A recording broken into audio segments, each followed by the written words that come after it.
نبی پاک صلی اللہ علیہ وآلہ وصحبہ وسلم کی باکمال اداؤں میں سے 7 ادائیں۔ پکارنے کا انداز، آپ صلی اللہ علیہ وآلہ وصحبہ وسلم کو جو بھی پکارتا اسے لبیک کہہ کر جواب اور ریسپانس عنایت فرماتے، اور آپ صلی اللہ علیہ وآلہ وصحبہ وسلم صحابہ کرام علیہم الرضوان کو ان کی کنیت اور ان کے پسندیدہ ناموں سے پکارتے تھے۔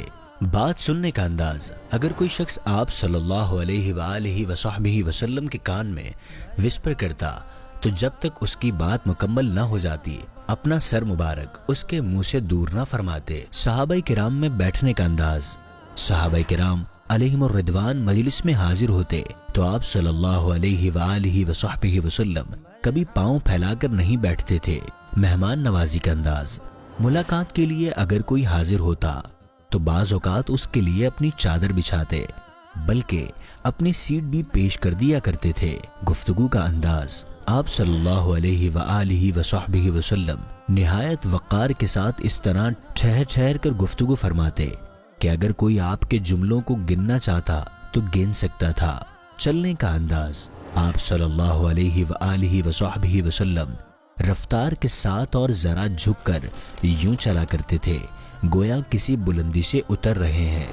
حضرت سیدنا ابو ہریرہ رضی اللہ عنہ فرماتے ہیں، آپ صلی اللہ علیہ وآلہ وصحبہ وسلم اس قدر تیز چلتے تھے گویا زمین آپ کے قدموں کے نیچے سے لپیٹی جا رہی ہو۔